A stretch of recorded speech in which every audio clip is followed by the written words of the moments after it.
Children, today I will discuss one of the very important application of Gauss theorem, that is the intensity of electric field at a point due to a uniformly charged infinite line. Right? बच्चों मैं यहाँ diagram बना रहा हूँ, आप देखिएगा ध्यान से. Suppose this is an infinite line. Infinite line है बच्चों, तो मैं डॉटेड से दिखा देता हूँ यहाँ पर.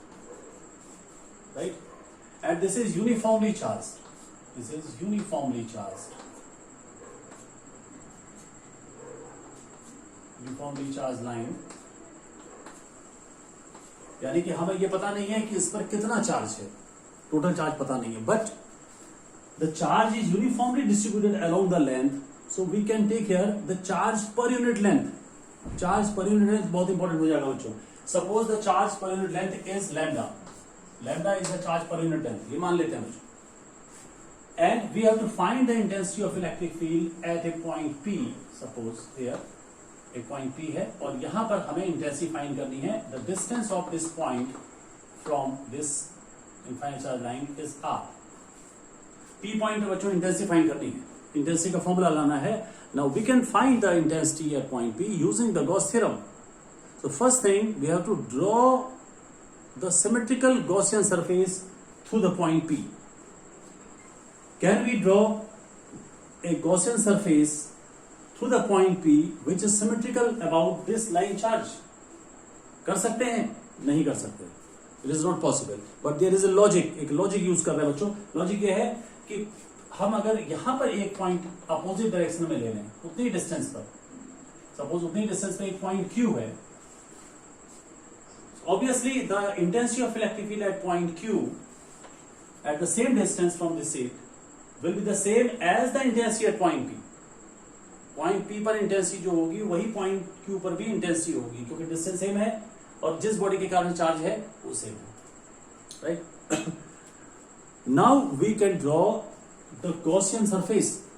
Here we will draw the Gaussian cylinder. Gaussian cylinder dotted line से बच्चों मैंने कहा था आप शो करेंगे. Gaussian imaginary surface a cylinder. We will draw a cylinder और इस सिलेंडर की लेंथ बच्चों हमको माननी पड़ेगी. इसकी लेंथ मान लेते हैं L. Suppose its length is L. क्योंकि यहाँ चार्ज पर यूनिट लेंथ हमने मान रखा है तो मैंने इसकी L लेंथ मान ली. Now the second step will take an area element at this point. The direction of intensity. इसके इस पॉइंट पर हमें इंटेंसिटी का डायरेक्शन निकालना है बच्चों. तो इंटेंसिटी का डायरेक्शन कैसे निकालेंगे आपको पता ही है. पॉजिटिव चार्ज को इमेजिन करेंगे, उसको ये रिपेल करेगा, तो फिर ये इंटेंसिटी का डायरेक्शन हो जाएगा. This is the direction of intensity. Now the area vector. Area vector should be outward and normal. अब आउटवर्ड और नॉर्मल ड्रॉ करना है बच्चों. जैसे ये सिलेंडर है और यहां इस पॉइंट पर आपको आउटवर्ड नॉर्मल ड्रॉ करना है. आप सोचिए यहां पर एक सर्कुलर डिस्क सोचिए जिससे बना हुआ है सिलेंडर. तो यहां इस पॉइंट पर अगर मैं सेंटर से कनेक्ट कर दूं बाहर की ओर को, तो that will be the area vector. So this will be the area vector. लेकिन बच्चों ध्यान दीजिएगा, अगर मैं E डॉट ds को इंटीग्रेट करता हूं, इंटीग्रेट करने पर कर्व्ड सरफेस केवल आएगा. पूरा क्लोज नहीं हो रहा सरफेस, केवल कर्व्ड सरफेस होगा. यानी कि ये छूट जाएगा और ये छूट जाएगा सरफेस. एजेस जो छूट जाएगी. तो एजेस को कंप्लीट करने के लिए मैं यहां पर भी दिखा देता हूं आपको. अगर मैं किसी पॉइंट पर यहां पर सोचूं तो यहां पर अगर मैं एरिया वेक्टर लेता हूं तो एरिया वेक्टर तो ऊपर की ओर होगा और इंटेंसिटी का डायरेक्शन इधर होगा, एरिया वेक्टर इधर की ओर. कोई भी मैं अगर सरफेस ऐसा लेता हूं एरिया एलिमेंट, तो यहां पर एंगल बन रहा है बच्चों 90 degree. It means that the contribution to the flux will be zero due to these edges, this edge and this edge also. यहाँ पर भी अगर किसी पॉइंट पर मैं एक सरफेस इमेजिन करूं, कोई भी एलिमेंट ले लूं, तो इंटेंसिटी का डायरेक्शन ये होगा, एरिया वेक्टर ये होगा, एंगल इज 90 डिग्री. तो इनकी वजह से फ्लक्स नहीं होगा. Now we apply to Gauss theorem. Gauss theorem बच्चों आपको पता ही है. Gauss theorem is E dot ds equals to 1/epsilon0k into net charge within Gaussian surface. Within Gaussian surface, ये मैंने बच्चों यहां पर ये लिख लिया, इसको अप्लाई करना है। ध्यान दीजिएगा ई डॉट डी एस करने पर सरफेस पूरा क्लोज हो जाना चाहिए। तो ध्यान रखिएगा जब मैं इसको एक्सपेंड करूंगा तो यहां पर मुझे ऐसे लिखना पड़ेगा इसको E dot D S, close नहीं लगाऊंगा क्योंकि क्लोज नहीं हो रहा इससे, केवल कर्व सरफेस हो गया, कर्व सरफेस कवर होगा। And due to the upper edges it is 0 + 0, जो मैंने दिखा दिया शो करने के लिए। अब ये पूरा तीनों मिला करके तब ये क्लोज के इसलिए मैंने ऐसे लिखा 1/ε0 k into net charge with in Gaussian surface.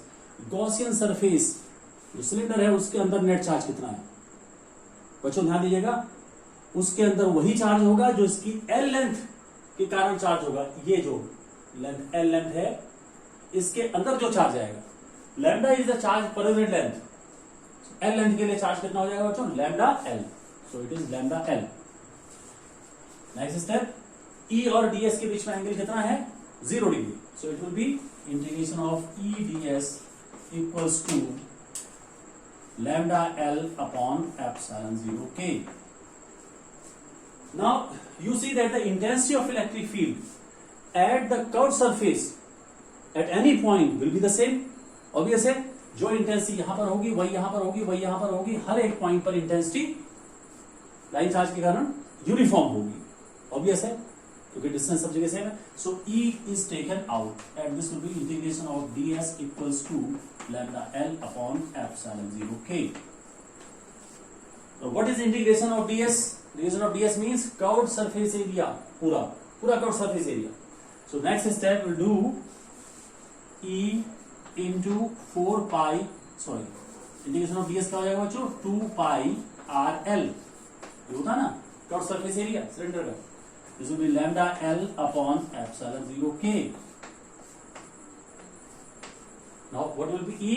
E हो जाएगा, E will be equal to 1/2 pi epsilon 0 k into lambda by r. ये फॉर्मूला आ गया बच्चों, लेकिन थोड़ा इसको आप इजी कर लीजिए क्योंकि आप जितने फॉर्मूले देखते हैं इलेक्ट्रोस्टैटिक में सभी में 1/4 pi epsilon 0 k आता है। तो यहां पर मैं इसको थोड़ा सा आसान कर देता हूं जिससे कि आपको याद भी हो जाए, 1/4 pi epsilon 0 k into 2 lambda by r. This is the required formula. यहां से पता चल रहा है कि E is directly proportional to lambda and inversely proportional to the distance. Right? This is one of the very important, most important application of Gauss theorem. Right? So in the next lecture, I will take the next application, that is to find the intensity of electric field at a point due to an infinite charge sheet. Right?